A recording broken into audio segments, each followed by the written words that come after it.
Welcome to the Driveway Beers podcast with Mike and Alex. Thank you for joining us, and we hope you enjoy the show. Please like, subscribe, comment, and share on any platform that you're listening on. All right, welcome back to another show. Thank you for coming back. Please like, subscribe, comment, share. Thank you for sharing, those who have. Thank you to Private Internet Access for sponsoring this show.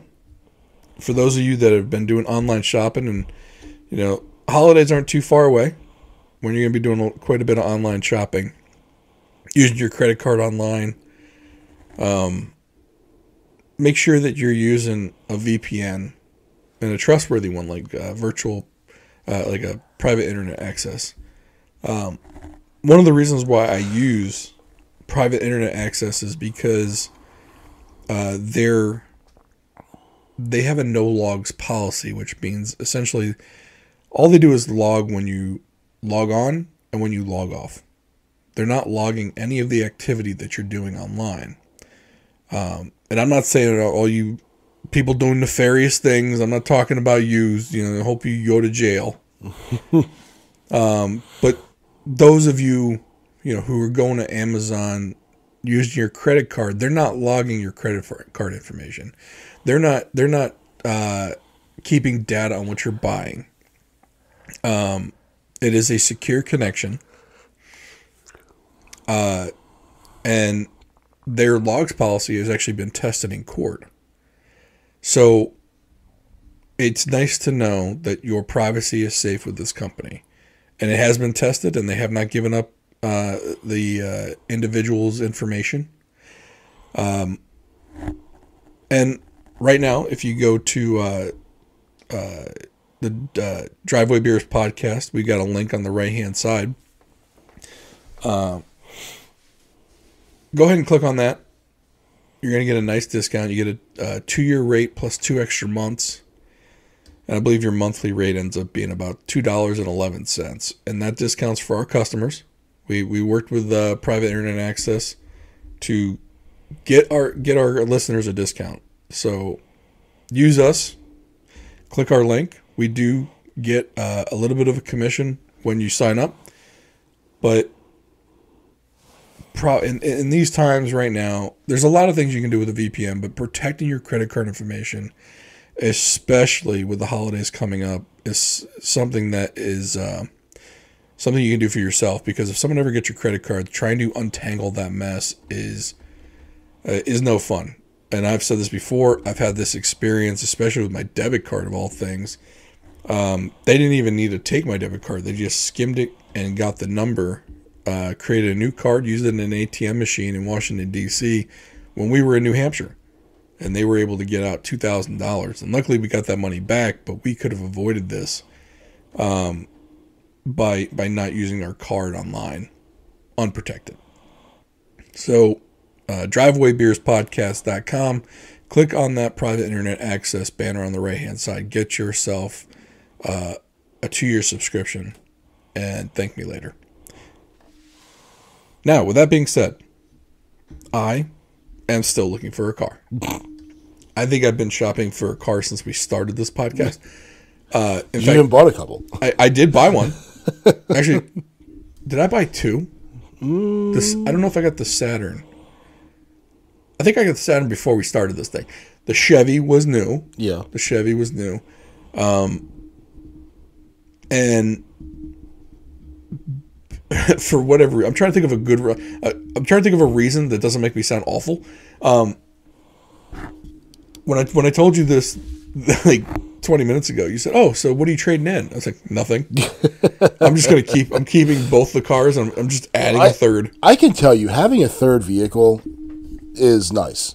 Yeah. So one of them will get left kind of that no one wants to drive, and it'll just kind of sit there. But right after Christmas, my wife was driving the kids to school, and a whole bunch of cars hit something in the road, and she blew out a tire. So then I looked at the tires, like, well, let's just replace all of them. So we replaced all of them, and took her car to the dealer well, we had the two other cars.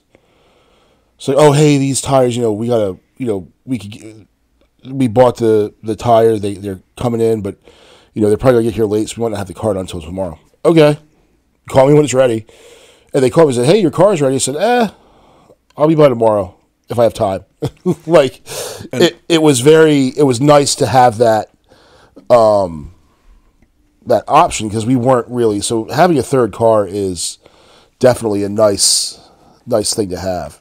And on the flip side of that, I was the benefit of you having a third car. You were. Because we had to take one of our cars in, and I borrowed your third car. Yeah. For us, whenever one of the cars has to go in for service, like, for example, my wife's car, the Ford Edge, we had an issue where it was blowing, the air conditioner was blowing hot out of the driver's side. Mm-hmm. And not the passenger side. The passenger side was blowing cold. So we had to take it in. And I think they were saying, like, it was going to take a week for them to get it. And so we're like, okay. So we dropped it off and just let them have it there because we weren't going to drive it around. It was that week that was like 97 the whole time. Yeah.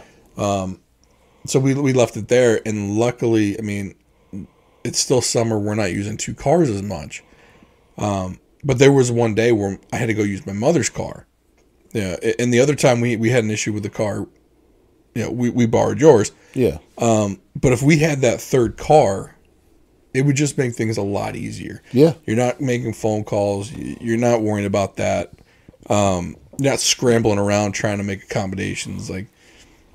So ever since then, and plus now that my mother's kind of moved back up here closer to full time, I've needed a third row that could fit people comfortably. Yeah. Like, I could always go with a small SUV with a third row, but yeah, those things. My kids are only growing at this point. Yeah, that's the funny thing about kids, isn't it? They don't get smaller. No, they keep growing. Now, my mother might be getting smaller, right? But you're gonna put her to third row of a rogue. No, I value my life more than that right now. Where I think she would murder me. You'd be in that third row before she was. Oh yeah, I definitely would be. She'd be like, "No, you go." Okay, well, I had to pretzel myself back there.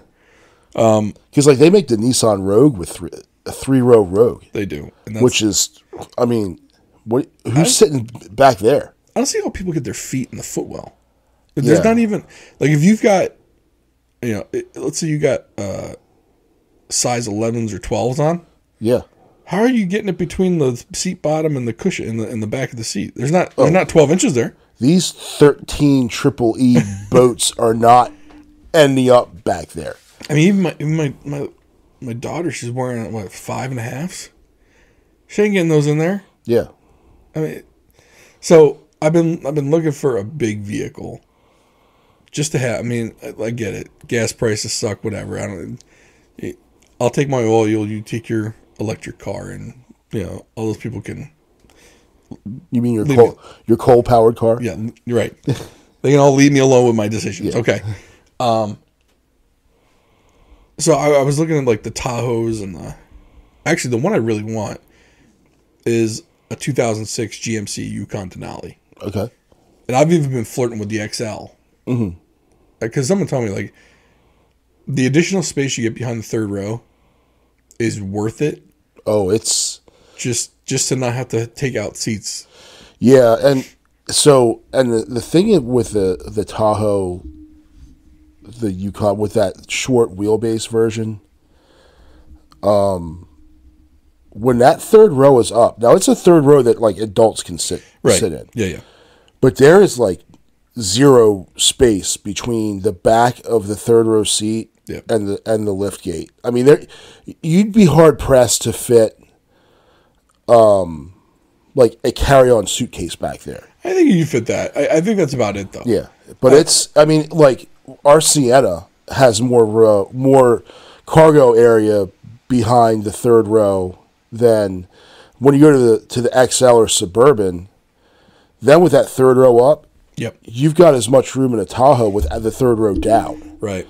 So, and look at the cost. I mean, to me, if you can find one that's the thing is though, a lot of the Tahoe, Yukon, that sort of the shorter ones, there are more of them. Yep. And they're cheaper. Right.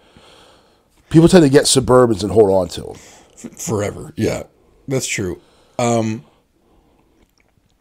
don't know why I'm locked in on the Denali.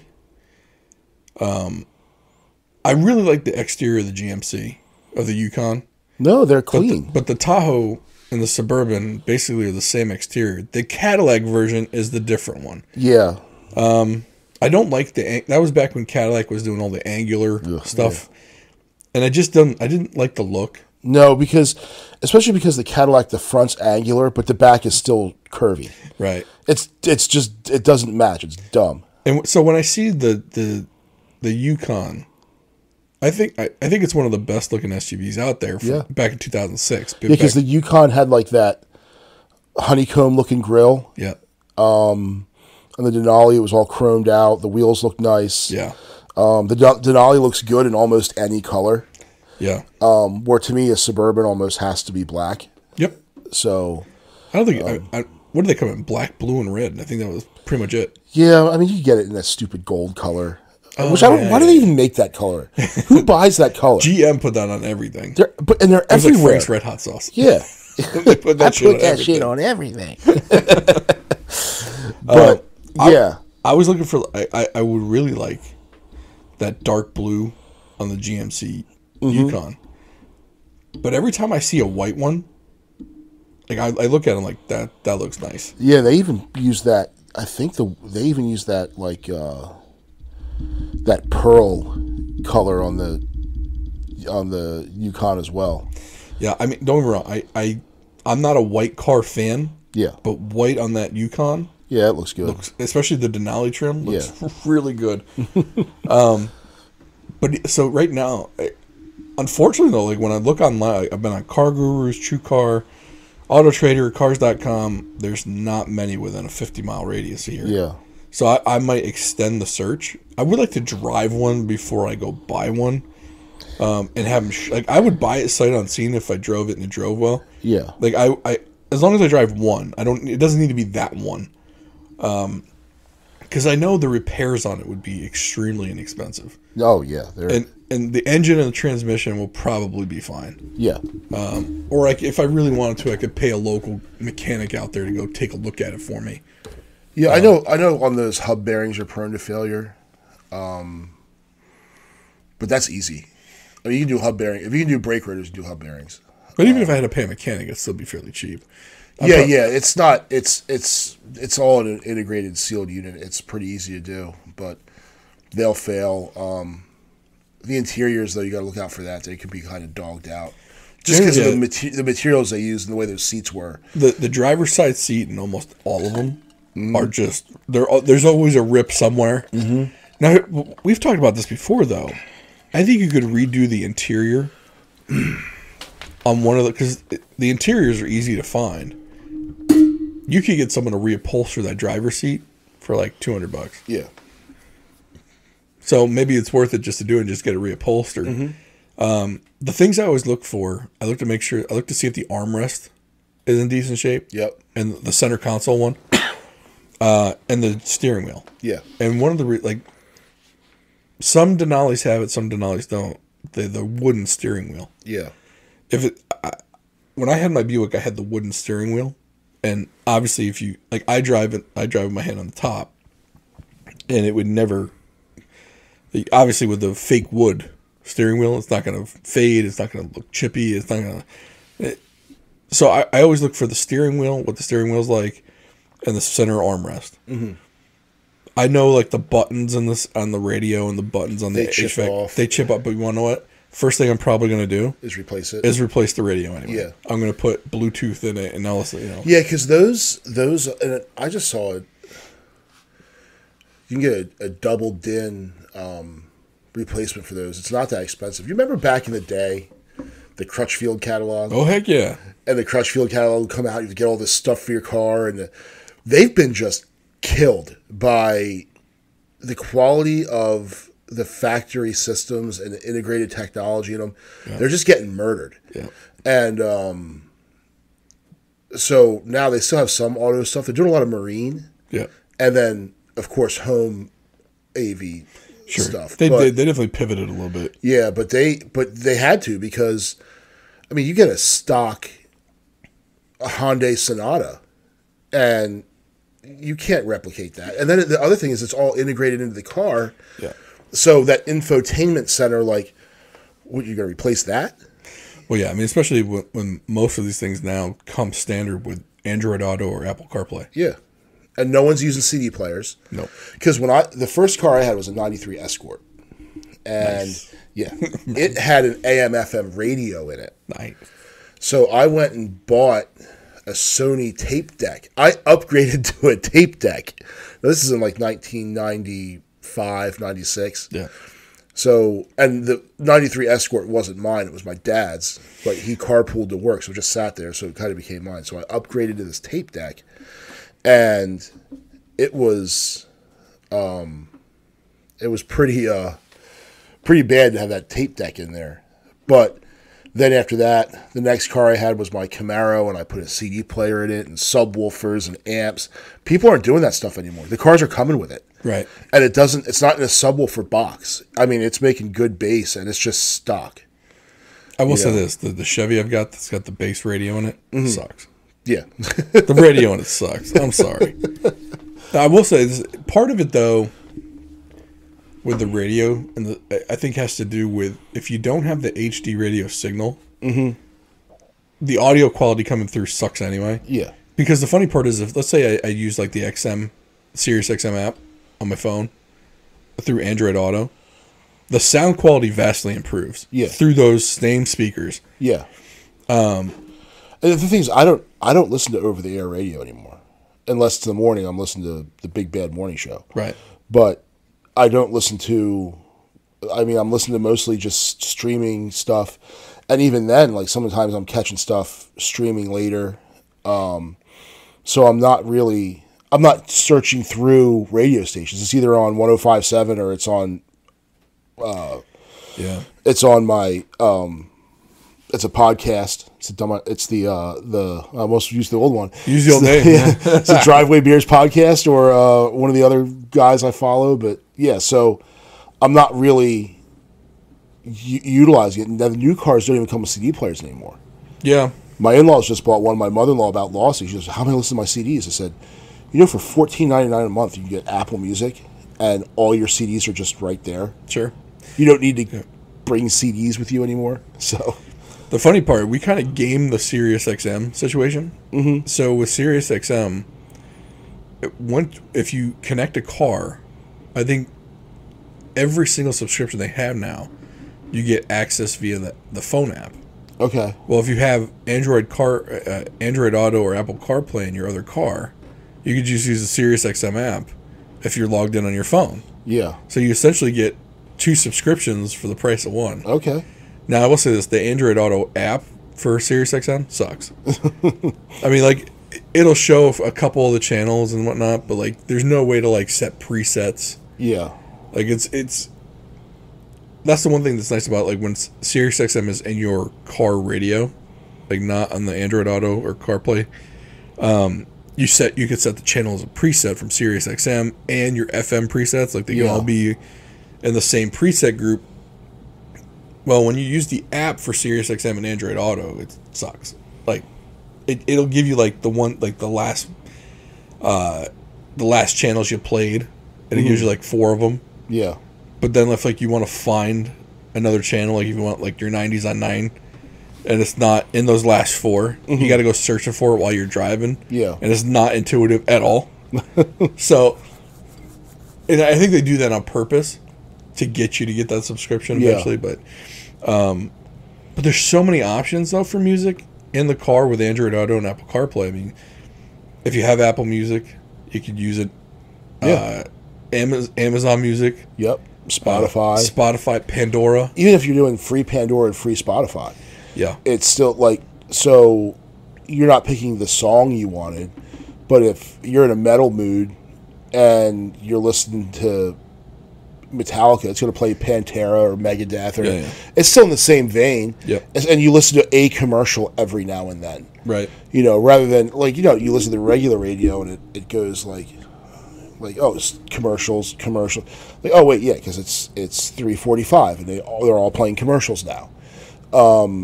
So it's definitely a difference. But and then when you talk about quality of sound and speakers, I'm not really riding around thumping music like I was when I was a 17-year-old idiot.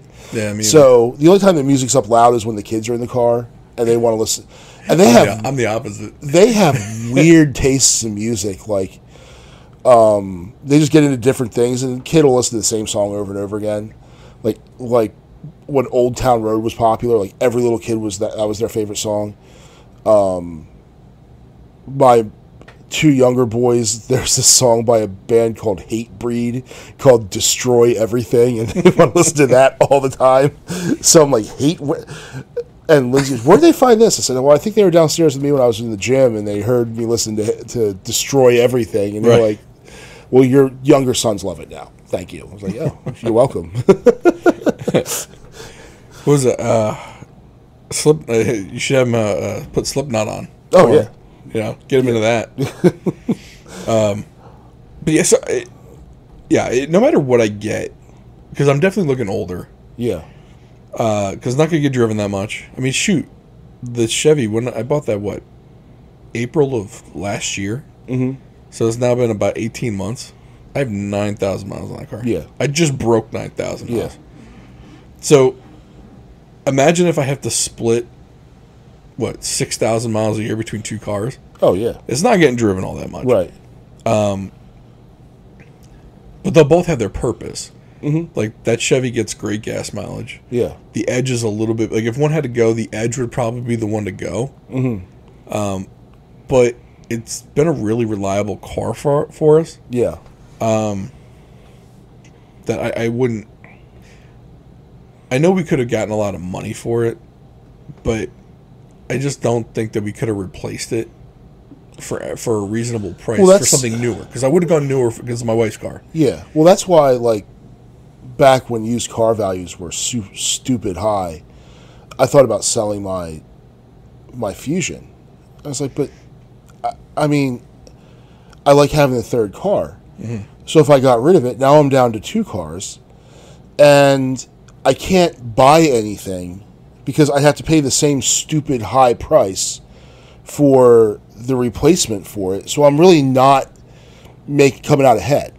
Like, yeah, I was able to put a ton of money down on the next car, right? But the next car is going to cost me a ton of money. Yeah. So I wasn't going to, and interest rates were higher, so it's not like I was going to come down in payments that much.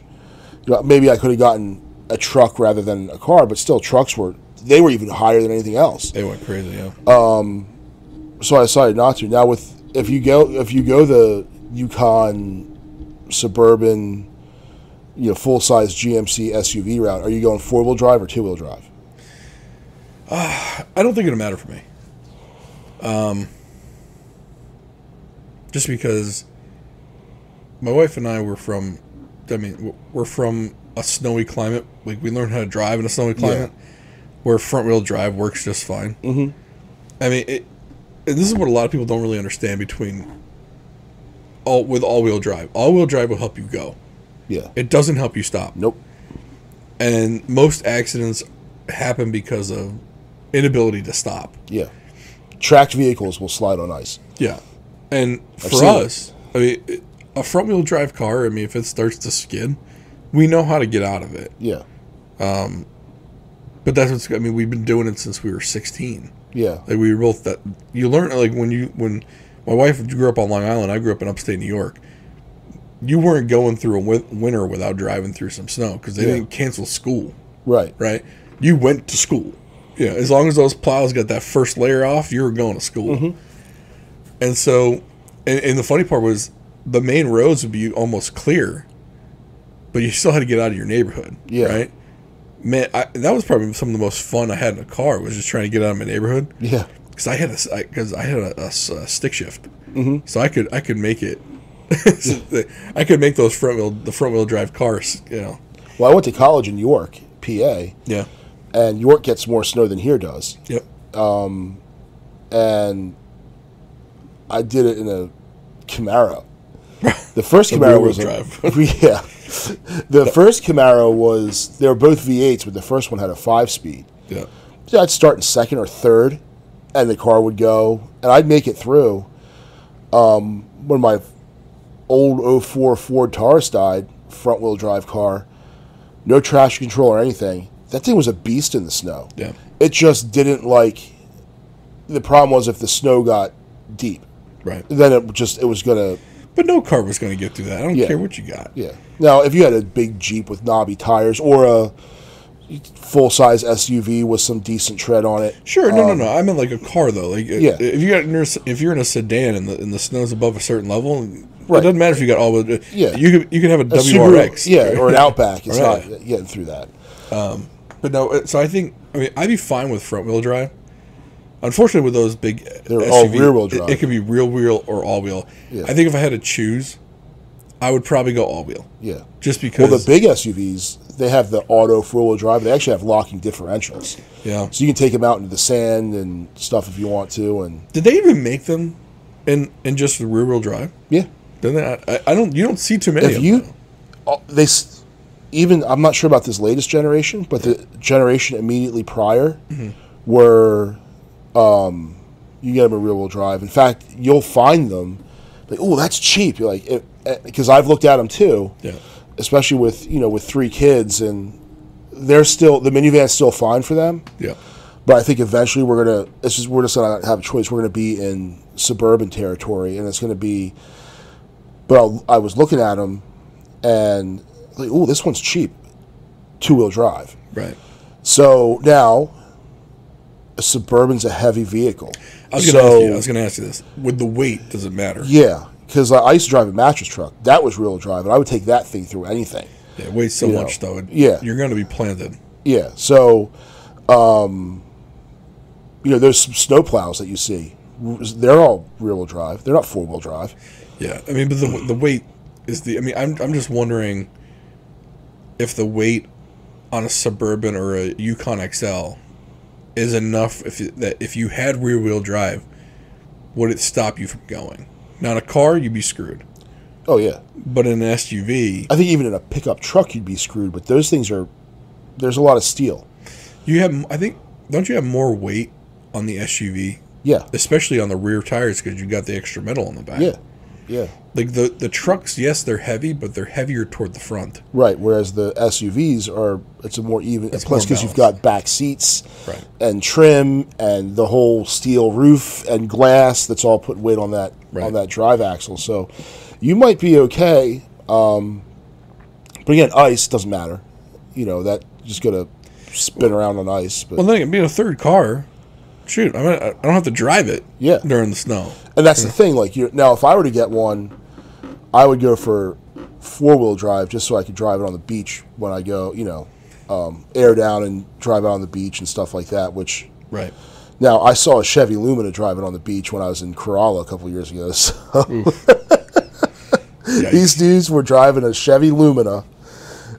So we all know Chevy Lumina is a front-wheel drive sedan. Right. They were towing through the surf, so the car was on the hard pack, and these dudes had those like big inflatable like banana-looking things you tow with a boat. Yeah. They were towing that with the Lumina that had a tow hitch on it, and they had like buddies hanging on the thing. I'm like, wow. Living their best life. That's what they're doing, as the kids like to say. Yeah.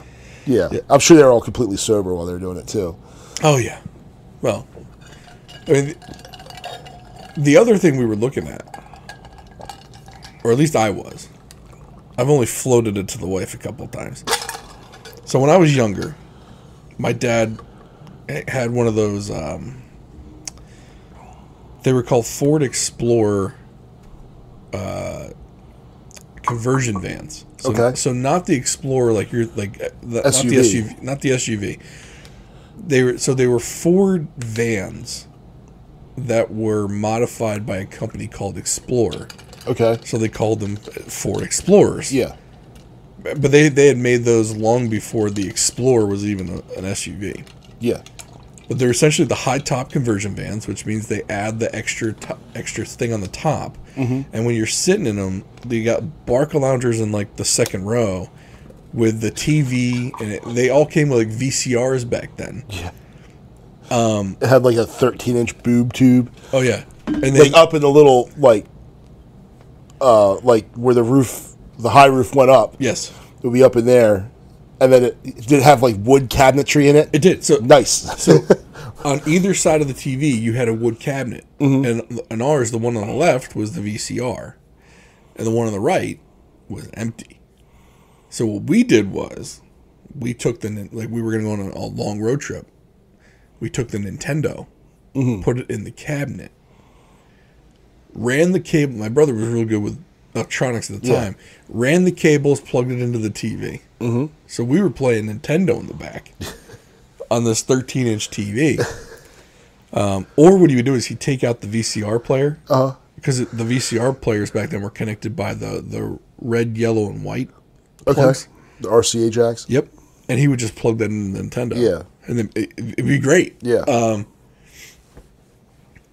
So what people have done recently is, of course, I mean, these things are not cheap because, hashtag van life. Right. Every hipster in the universe needs a van now. Oh, and if you go on, there's all kinds of influencers trying to influence people. All they're doing is running up the price on the Ram van. You know what I'm saying? Which, by the way, is a different kind of conversion van. Dodge had theirs. Yeah. Chevy had theirs. Yep. And they all had the low top version, which was just the regular van. Didn't have the high top conversion on it, but it did have the nice interior. But the one I'm looking for, I want either the Ford or the Chevy version with the high top. And preferably, I like one that has the TV swapped out. So some people have swapped out the TVs and put in flat screens. Oh, yeah. So I've been looking for them, and I looked, and I was looking. I was surprised the fact that GMC makes these Savannah vans, and so it's the GMC Savannah, which everyone's heard of. Yeah.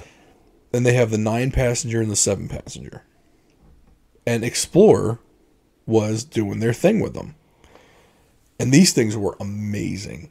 Like, I'm talking like, and they got 2020 models, 2021, 2018. And then I saw the price. A brand new one, 2022, was like 90 grand For a van.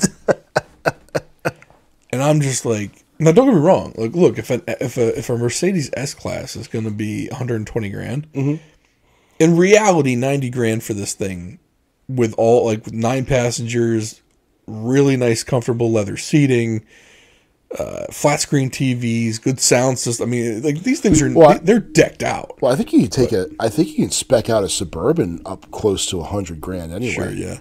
So, like, I think it's like 103 if you get the LTZ premium. Sure, yeah. All the completely loaded out.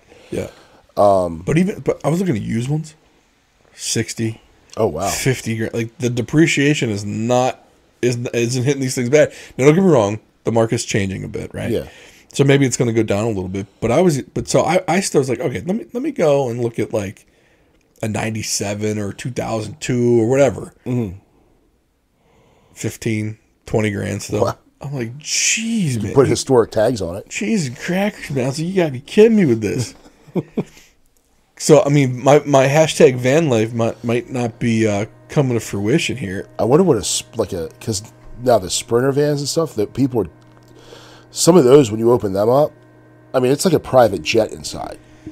Yeah, those things are. But then, do you want to? I want to be able to use that stuff. So I get jealous now. So I'll be driving the wife and the kids. We're going on a long trip. And the kids are in the back watching movies. My wife will get up and go in the back and watch movies with the kids. She's like, hey, could you put on such and such? I'm like, what? Like, where are you going? Yeah.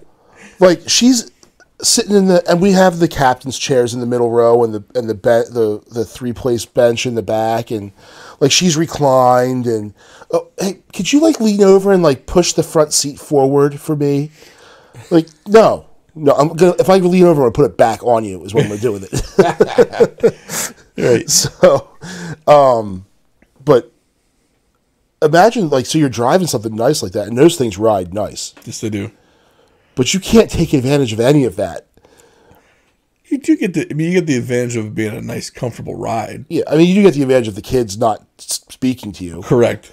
That's correct. So now the Sprinters, those private jet ones, are designed to be driven by somebody. So like, there's like a small little window to like reach through. Like it's not like it's not one continuous. Like there's a bulkhead there. Yeah. I mean, you got to figure with. I mean, with the Lincoln Town Car going away, the limo market must be wide open. And I imagine those vans are kind of filling probably filling it. Yeah. Because think about it, you don't like those things you had to like those are just regular town cars that had to go to like some fabrication place and they had to stretch the limo. So like now Lincoln did make the L series or the executive series, which was longer. Yeah. It was just but a it was long not a wheelbase. stretch. Nah. It was like it still had just one back seat. Yeah. Now I'll tell you what, if I just had a car, if I needed a car to just kill miles, I'd get a town car in a heartbeat. They ride smooth. Yeah. It's that 4.6 liter V8.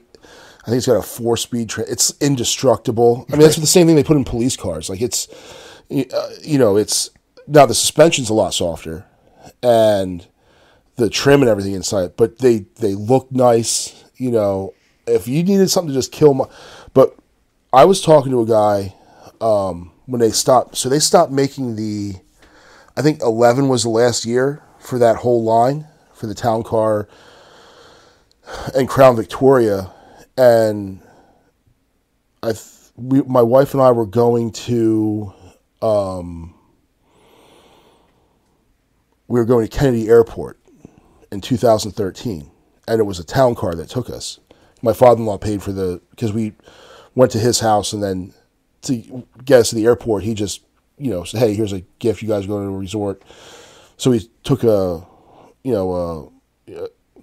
call it a limo, but it's not really a limo. Sure, town car.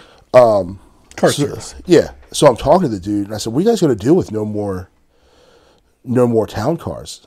And he's like, we are buying them up anywhere. We buy them used. We don't care if the engines and transmissions are shot, we'll replace it. Like, just to keep it going, because their entire fleet is based on that. Right. But eventually that rolling stock's just going to go away. Yeah. As it gets wrecked or whatever. I mean, you don't see that many of them out there now. Yeah, you don't. So, it's a nice car. I'd get one. I'd rock that out. I was trying. There were a lot of those, like older. It was the cushiony ride, right? It was the Buick Roadmaster, the Buick LeSabre. Yep. The Cadillac DHS, the DeVille, whatever. Yeah. I guess it was the DTS at one point. I don't know what the heck. They decided to screw with all the naming of it all. Yeah. They should. I hated that when why'd they have to do that? Stick with Seville. Stick with DeVille. Eldorado. Yeah. It all meant something. Now it's like, Lincoln's finally going back. They are. They're getting rid of the MKZ, MKT, MK. I don't think they have any of those anymore. They have Aviator, Corsair. Yep. Navigator. Now, when they brought back the Continental, the sedan, that was a nice looking car. Yeah, I love that thing. So, I think so for me, Lincoln skipped a step. Mm-hmm. They went from being a cheap semi-luxury car to being a super expensive luxury car. Yeah. And didn't have that middle portion where people could understand the transition. Yeah. So, for example, like you were remembering the Lincoln MKZ being basically the Ford Fusion. Yeah. And, the only thing that really, I mean, the Navigator was a gussied up Expedition. Yep. The Aviator was a Explorer. But even like when they went to like the MKZ, it was a Taurus. Yeah. I'm sorry. That was an MKS. MKS was a Taurus. Yep. And the interiors weren't all that much nicer than the Fords were. The Fords moved upscale. The Lincolns didn't. Yeah. So then all of a sudden they brought out the Continental and were charging like $80,000 for it. Yeah. So you went from an MKS that you could get from like $45,000, $50,000 to now that the car that replaced it was the Continental, and they wanted like 70, 80 for it. Right. Now, don't get me wrong. From all the reviews I saw, the thing was amazing. Yeah. It was probably worth every bit of 70 to 80 grand, and it probably was closer to an S-Class fighter. Yeah. Which is high praise. But the problem is you went from 45, 50 and did a direct jump to 70, 80, and everyone's like, I'm not paying that much for a Lincoln. Well, it's like when Volkswagen came out with the there's a bunch of, how do you, Phaeton? Yeah. Phaeton, whatever it is. Yeah. And now this was back in the early 2000s, and that car they were asking 80 grand for it. But it was the Phaeton had a W12 in it. Yeah. It was a big engine. Oh yeah. I mean, it was basically the Audi A8. Yeah. It was two V6s and they like Frankenstein together. Yeah. So a W12, it had to have had what? 3 camshafts? It was a big, I mean, like, one for each, or was it 6? Like, I don't know how they, the problem, anyway. It literally looked like an extended wheelbase Passat. Yeah. And then you had people who the people who were buying those vehicles at the time would have been like our parents. Mm. Like, wait, a Volkswagen? I'm not spending that kind of money on a Volkswagen. But it was an awesome car. But then they tried to do the same thing with the Touareg. Yeah. And trying to say it was a luxury vehicle. And don't get me wrong, it was a nice vehicle, but no one was going to pay that kind of money for a Volkswagen. Yep. And then they finally got their act together. And because the funny thing, they tried to do the same thing a little bit as the Jetta, and they try to make them like almost like the Buick territory, not driving wise, but price wise. They were trying to go semi luxury. Yeah. Or they thought Volkswagen wasn't supposed to compete with the Fords and the Chevys and the Toyotas and the Hondas. They were trying to fight with Acura and the Buicks and like the semi luxury. Yeah. And everyone's like, no. You guys made the Beetle. Yeah. And the Golf. And the Golf. And the Westie. And the old Jetta. Yeah. That was, it was cheap transportation, which is what Volkswagen was based off of. It was supposed to be cheap transportation for the masses. Volkswagen, people's car. Right. So, yeah. And the concept never took hold. And I never understood why they made that move, because they had Audi. Yeah. And Audi was the luxury brand. Yep. I feel like they could have brought over another one of their brands and slotted it between the two if they really wanted to have a Buick. But the problem is, look at Buick. Buick doesn't sell well. Yeah. They got Chevy, which is the people's brand, and then they got Cadillac, which is the luxury brand. Mm-hmm. Buick really doesn't have a place in America. Yeah. It's got a place in China, though. Yeah. Where people love Buicks. Because Buick's was like the doctor's car. Mm-hmm. And Cadillac was what like the movie stars drove, but well, and Acura never wanted to be where it is. It was always trying to be the luxury division of Honda. Yeah. And they just never fit the bill. Unfortunately, they came out with their luxury brand right around the time that Infiniti and Lexus came out. Yeah, they all came out at the same time. And Lexus was hitting home runs. Yeah. Like, they came out with their LS, and the LS was punching hard against the S-Class. Yeah. And the second gen really did. Yep. And then they brought the IS over to fight originally it was the GS to kind of go against the 3 Series. But then, they made the G Series bigger. The IS. Then the IS came over, which in Japan is sold as the Toyota Altezza. Right. It's a Toyota. All those cars they're all Toyotas over there. Yeah. So like, what was it? The Acura. Is it the TSX? Was just that was just a Euro market Accord. Yep. And in Japan, there is no Acura Integra. It was the Honda Integra. Correct. Yeah. So, like, even in Canada. Yeah. I don't think they were sold as Acuras. They were sold as Hondas. Yeah, and they but here, like, but then people would look at a Honda like, wait, the Honda Civic was on the same level as the Volkswagen. Yeah. And you want me to spend how much for a Honda? Right. Same with Toyota. What was it? The first ES was just a Camry. Yep. And they did the same thing with Infiniti. They had a Maxima with Infiniti badges on it. Yeah, they didn't start going with the rear wheel drive until later. Yeah. I felt like Infiniti, though, they did enough to differentiate a little bit. Although in the beginning they didn't, because they had the I. What was it? The I and the J. The I was the Ultima, and actually back then, They didn't have an Ultima. It was a Sentra. right? But the I looked a lot Or better. Stanza. It may have even been a Stanza. Stanza? Yeah. Maybe they had the I for a while though. Yeah. It went through like I think 2002. They had the I-30 and the J-30 and The J30 had that weird look to it. yeah. Well, But then they had so now Infinity did the same thing with everything being called Q. Oh yeah. And I think we went on a rant about this when we did our Death of Nissan. It was like our episode 4, like a long time ago. But, Yep. Which, by the way, they're still gone. Yeah, yeah, They haven't come back yet. yeah. Update. Yeah, right. So they changed everything to Q, but there was the Infinity, the M45, their big sedan. The first, the last generation of it kind of looked just like a bloated G30, like G35. Yep. But the previous generation was just nasty looking. It looks so good. It was like the car that the gangsters drove in Grand Theft Auto. And it had the big wheels on it. Oh, too. that car Don't run. was... It probably rode like shit with those big wheels, Yeah. but it looked great. Yeah. The look on that car was amazing. The car just looked nasty. Then they started rounding it all out Yeah. again, and the next version of it. What is with these companies and their corporate design philosophy? It drives me nuts. BMWs right now are the ugliest cars on the road. Now, the double kidney grille was their signature. Yep. The BMW 2002 had it on there, which later became the 3 Series, and every BMW had it, from 3, 5, 7, 8.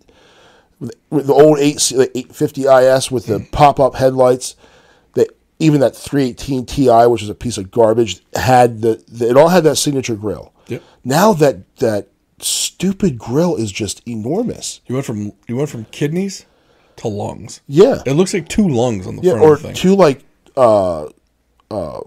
what is this? Livers but they're cirrhotic. Cirrhosis in the liver, Cirrhosis. like fatty liver disease on the front of it. It looks awful though. Yeah. And they do this, and Lexus has that weird like hourglass double trapezoid thing. I still haven't.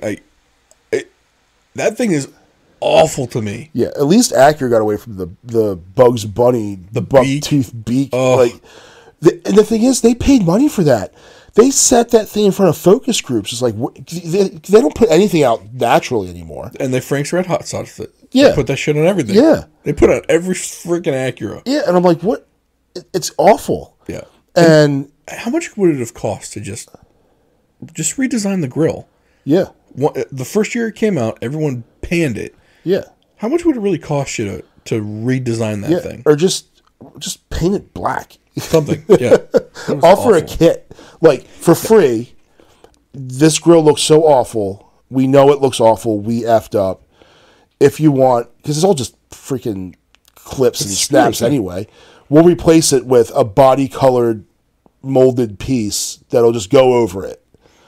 You know, I think that could have been the death of Acura, yeah, to be honest with you. Because before they had that, they had the TL, which was a front wheel drive TL with, and that thing in all the car magazines, they said was just a skosh under the 3 Series. yeah, As far as performance goes. Yep.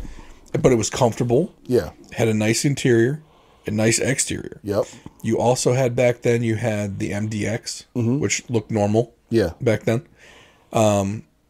Again, rated, I think it won SUV of the year Yep. in a couple magazines. did the RL, The RL back then, amazing. yep, I mean, up until 2004. I mean, I think even the 2005, 2006. I had a 2006. I don't think it had the beak then. Good cars. yeah, Excellent cars. I mean, a little wonky in Yep. some areas, like the infotainment system has always been with that huge knob in the middle, was always Yeah. kind of weird looking. And the RL was never really a full-size car. And when they came out with the TL with the beak, it was bigger than the RL was. So Yeah. everyone was kind of confused as to what the RL was. right, Kind of like when Nissan had made the Ultima bigger, and it was basically the same size as the Maxima. Had the same engine. Right. Like, well, but the size was the Yeah. same. It's like, why am I paying extra for a Maxima, right? Yeah. All right. So, I think that era of Acura, I'm not gonna say killed Acura because people still buy them. Yeah. But they don't buy them. Like, I feel like that 2000 to 2003, 4 era, or even in the 2005, 6, 7, with that new TL. When they killed off that nice looking TL and then started the beak across everything, Yeah. I think that was Acura's death knell. Yeah. And they still haven't recovered. Yeah. But I think what Acura has going for it is that underneath all of it, it's a Honda. Right. So where Infiniti, underneath of it, it's a Nissan. Now, granted, they didn't put the CVTs in the Infinitis. Right. Now, I like cars to have names. Or if they have a number, letter, series type, it needs to make sense to me. RL, TL, none of that makes sense. Q, whatever, YQ, it's a stupid letter anyway. Right. Doesn't make sense to me. But now the Acura, prior to going to the RL, TL, was Integra, Vigor, and there was one other. Legend. Legend, yes. The Legend was the RL. Yeah, the Legend was the big one. Or was that the Vigor? The, No, the Legend was the big one. Yeah, the Vigor was a coupe. You get a sedan or a coupe in the Right. Vigor. And then the Integra stuck around for a long time because I think it had just a cult following with the street racing club, crowd. And I remember seeing all the fake me out Integra Type R's out there. Like, nope, not a Type R. I had a buddy with an Integra. It was a green one. I always thought that car looked awesome. Oh yeah, It wasn't a Type R, but it still looked pretty yeah. cool. Well, yeah. If it was in North America, it probably was not a Type R. No. And I think they only came in. It was like this weird off yellow color and white. It wasn't a big. If you had someone with a black one, it wasn't a Type R. It's a fake me out. But Yeah. when they switched it, at least with Mercedes, you have C, E, and S were the classic Mercedes Benz. Like you knew what they were. Now they have the CLs and the. There's too many letters now. Yeah. I'm sorry. CL, SL. Yeah. Now BMW. And then the SUVs, forget it. Yeah. They screwed that again. Yeah. GLS, GLE, GL. Come on. Right. I can't remember what's what. Yeah. It's like, at least before you had the C class, the E class, and the S class. Yeah. And it went in order. C was small, E was bigger, Yep. S was the biggest. Mm-hmm. Great. I can remember that. It's alphabetical order. Thank Yeah. you. And then they screwed it up with the SUVs because it's M, Well, M was the. and then G was the enormous one. Yeah. It's like, come on. Yeah. It They doesn't do them make- in alphabetical order for me. But at least they were different. Yeah. And now it's GLE, which is the M, the GLS, which was the GL, Yeah. and then, I don't know, they have a smaller one, but it's like, come on, stop using the same letters. Yep. It's like the Q, like with Audi, Q5, Q7, Q whatever, like, come on, Q3. Yeah.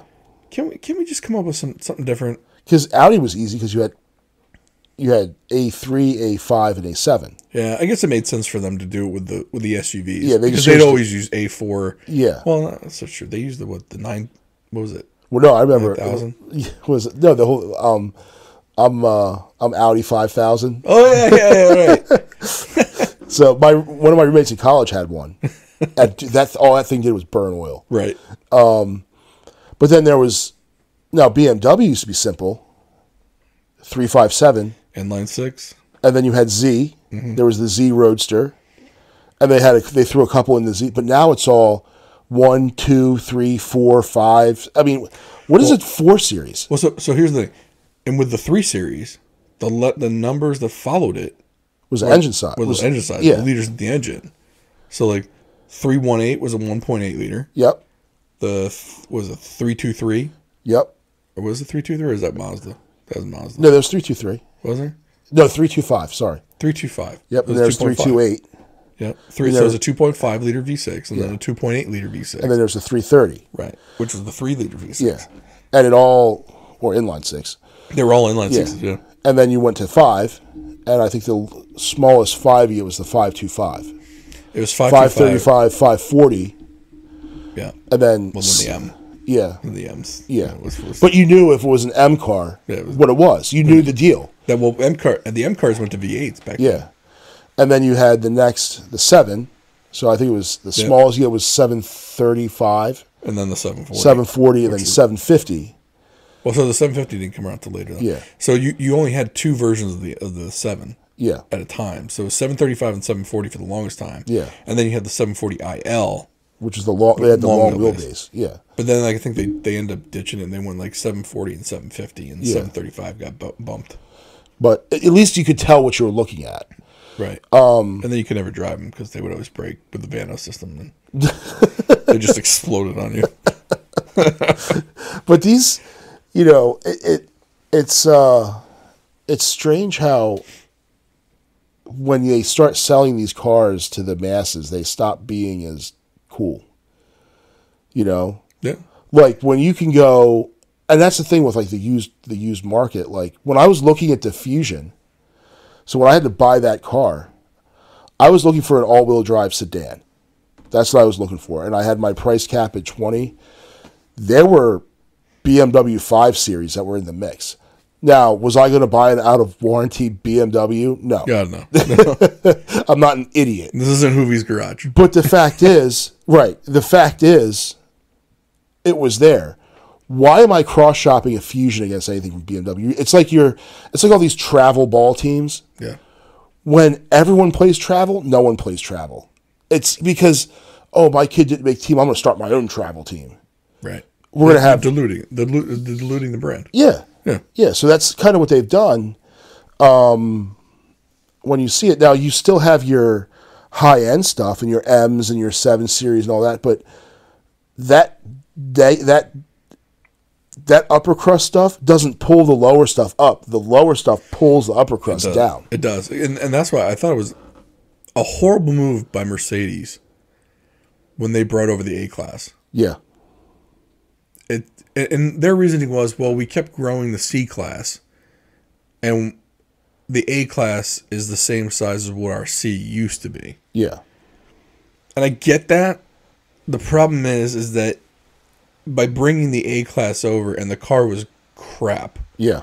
Because they just brought over the European A-Class. Yeah. And over in Europe, Mercedes isn't completely what Mercedes is over here. No, like the A-Class is their econo box. Yeah, when my parents lived there, I went over to visit. We rented a car to drive to Normandy, and the car we rented was a C230 diesel station wagon. Yeah, it was awesome. It had a cloth interior. It was a rental car. Well, and not too long ago, there was a C230, and it was a C230 compressor or compressor, whatever you want to call it. Yeah, and it was the hatchback. Yeah. And it was known as the crap Mercedes. Right. Because essentially they had brought over I think it was an A-Class that they disguised as a C with the hatch. Yeah. And it didn't look like the C-Class at all. Like it didn't look like the 4-door C-Class, which actually looked bigger than that thing. Like it never fit in the lineup. Right. And I thought Mercedes kind of learned their lesson after that because they got rid of it quick. Mm-hmm. It wasn't here for many years. Right. And they went back to just having a C, E, and S-Class. Yeah. And nope, they didn't learn it because they brought that A-Class up. Now, I don't know if they still have the A-Class here, do they? No, there is a baby Benz. Is there? That's what I call it. It's a baby CLA? Benz. Yeah. Yes. Oh. Yeah. It's a coupe, though. Yeah. The CLs are coupes. Yeah, but there's another one that's a small sedan. No boy. And you see like young girls driving it that just maybe have it's not their first job out of college, but like they feel they've made it and they'll buy this thing and so they can have a Benz. It's like you're just spending money to make it look. But anyone who knows cars knows that thing's a piece of garbage. Yeah, and the funny thing is like, okay, you just bought that baby Benz for the price of that Ford Fusion brand new. You know, or more than the Ford Fusion or the Toyota Camry brand new. Or you could have bought a little CRV or something. Well, and the thing is like the Ford Fusion or the Toyota Camry during this time period, they were definitely working on the refinements of them. Yeah. So the doors closed with a thud now. There was more sound deadening materials so that you didn't hear all the road noise and the wind noise. They were riding better. Yeah. They felt more quality, even though they might not have been.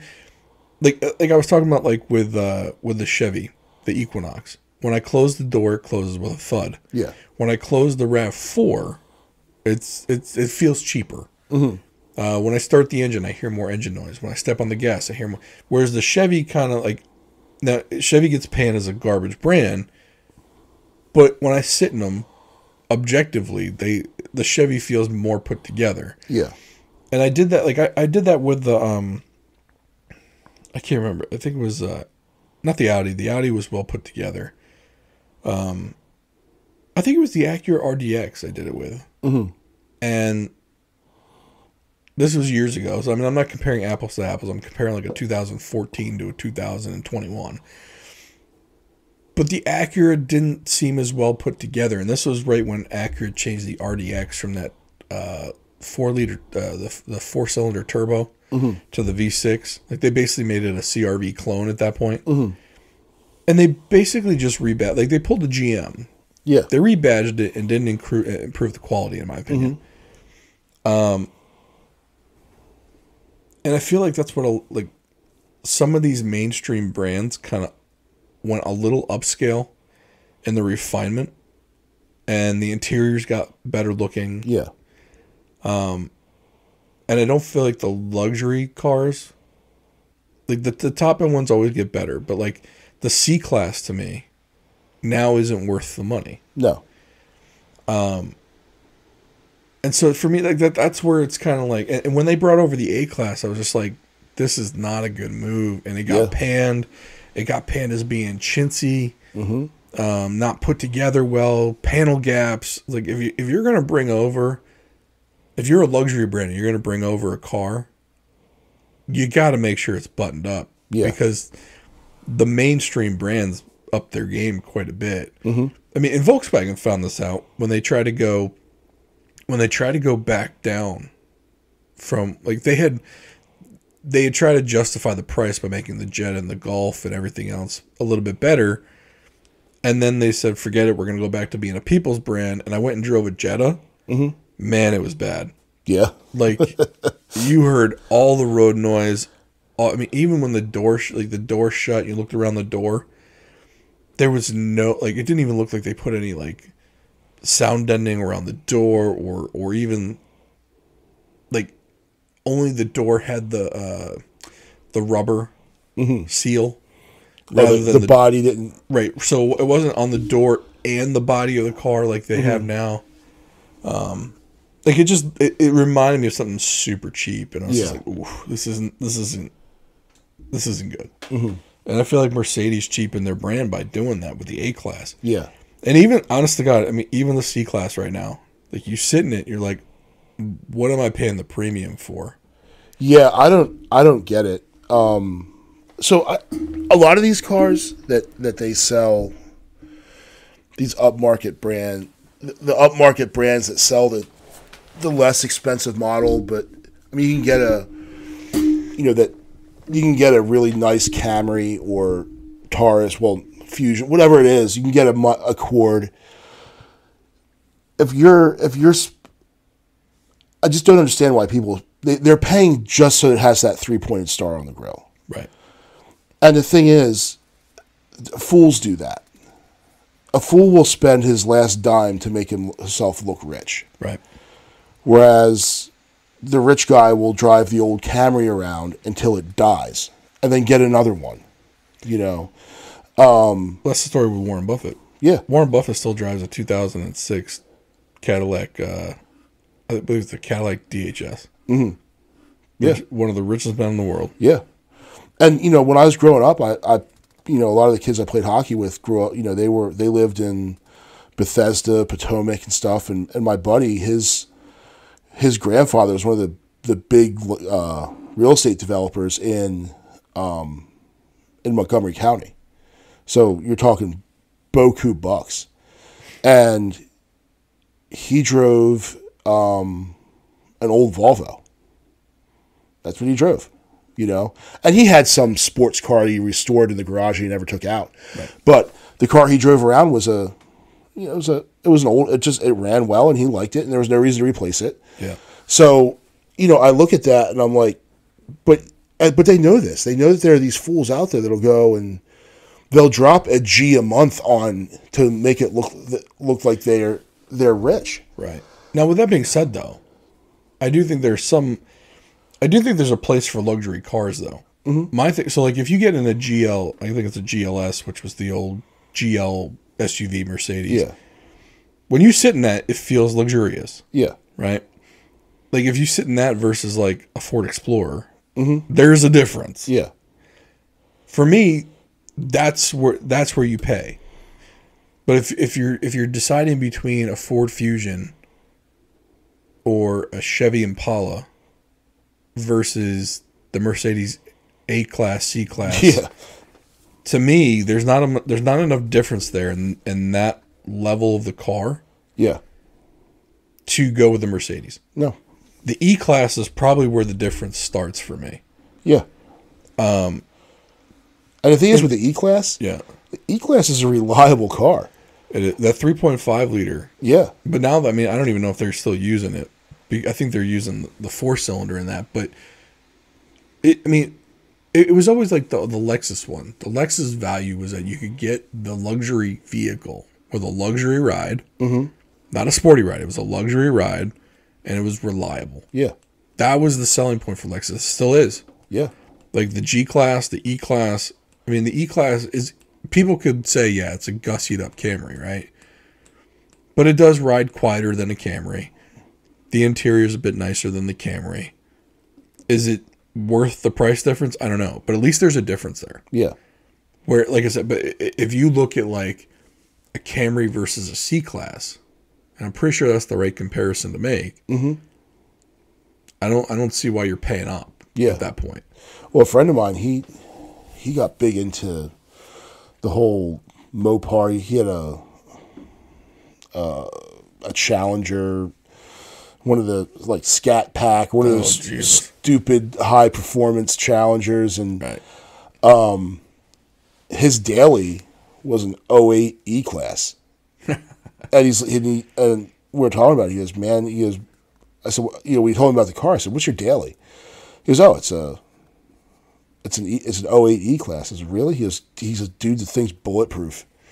Was this a diesel or just a regular gasser? Just a gasser. Yeah, that 3.5 liter Mercedes engine was solid. Yeah, and he goes, it looks nice, but it's not that maintenance isn't that bad on it. Like, because the thing is, that's just kind of a workhorse sedan in Europe. Yeah, yeah.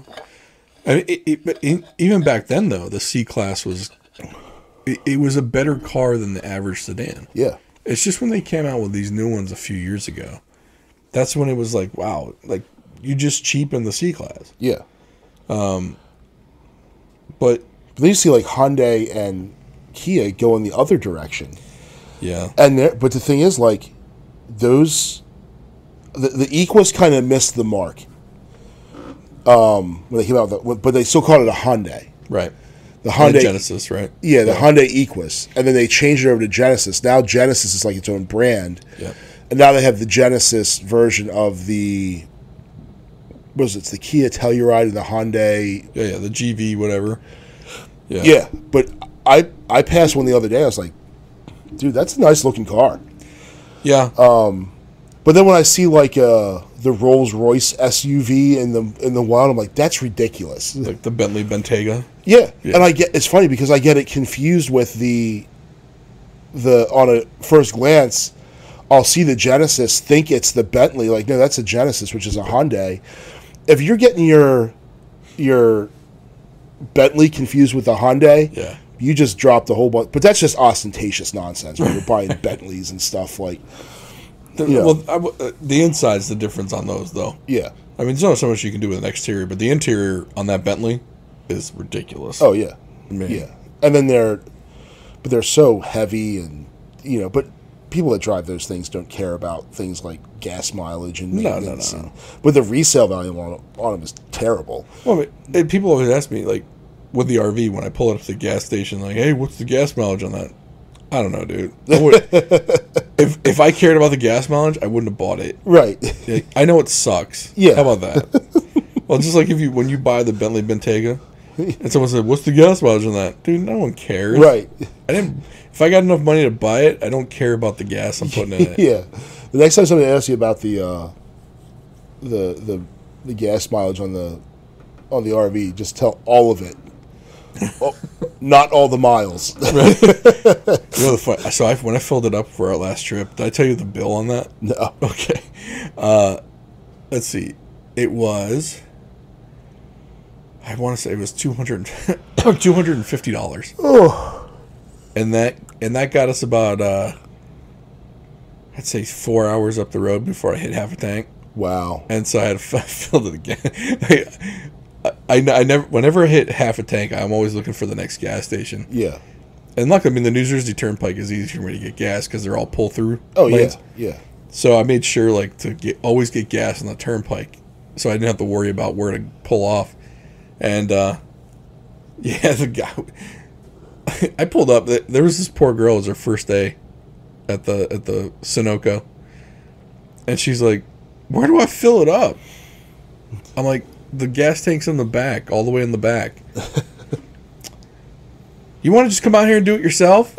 So this is New Jersey. Yeah. And I was like, I didn't know I could. Am I allowed to pump it myself? And she's like, yeah. So I got out and I pumped it myself. Felt bad for the poor girl. Yeah. Because I mean, she probably never sees an RV, but no, I mean, yeah. But so my search still continues. One of these days, we're gonna have a car reveal party where I finally say, "Oh, I found it." Yeah. And then I'll look for my next car. Well, shopping for cars is like a hobby. It is. I'm always looking. Yeah. I'm always looking for boats too. So. Me and boats, other than cruise ships, probably don't get along too well. Yeah. I love me a cruise though. Oh, cruises are great. We need to work that out. Yeah. Where we go, like they leave out of Baltimore. Oh, taking a cruise out of Baltimore. So you leave here. It takes 30 minutes to get to the cruise terminal, and then anywhere from another 15 to 30 to actually board your ship. Yep. But once you you leave here, and in an hour you're standing on the Lido deck, drink in hand, leaving out. You're on vacation. It's not like where you leave here, go to BWI, have to fight all that, fly, somewhere, get another airport, transfer. Like, nope, an hour from walking out of your house, you're on vacation. That's right. You're on vacation within an hour. Yeah. We gotta make that happen. Yeah. Now the biggest ships, the newest, nicest ships don't leave out of there, but I don't need that. they're still. You know what? It beats being in my house. Right. So. Well, no, they're missing the boat on this. No pun intended. They should do a cruise from Baltimore to Fort Lauderdale so that you can get on the big boats. Yeah. It'll probably only take 2 days. 2 days. You get it 2 days, and just keep running that boat. Yeah. Because people that don't want to fly. Yeah. I mean, and you want to have fun on the way down, right? I mean, And for me, I leave. You could almost have it stop at Lauderdale, or Miami, where the big cruise ports are. Port Canaveral, whatever. Yeah. Yeah, and then from there, it could keep doing an Eastern Caribbean cruise and come back. And when I take a cruise out of Lauderdale or out of South Florida, we usually go down a day early anyway and stay in a hotel, just to avoid the like in case there's a flight delay or something. I don't like leaving the day of, because if you leave the day of, because most of the ships leave around 4 or 5 in the afternoon. Mm-hmm. So say you get a flight that's supposed to land at 8 in the morning or 10 in the, and then all of a sudden now that flight gets delayed and you're landing there at 2. Like that, those ships do not wait for anyone. Right. Like they're leaving. So that's honestly, that's something we should talk about that in another one. Yeah. Cruise Next ship episode. Yeah. Cruise ships and car, man. But thank you for listening. We're going to cut it off here. Thank you for listening. If you got ideas for cars for me, put them down in the comments below. Don't forget private internet access. Go to drivewaybeerspodcast.com. Go ahead and click on that link on the right-hand side. Go ahead and get yourself a VPN. We do earn a commission. We do thank you for doing that. And we will see you next time.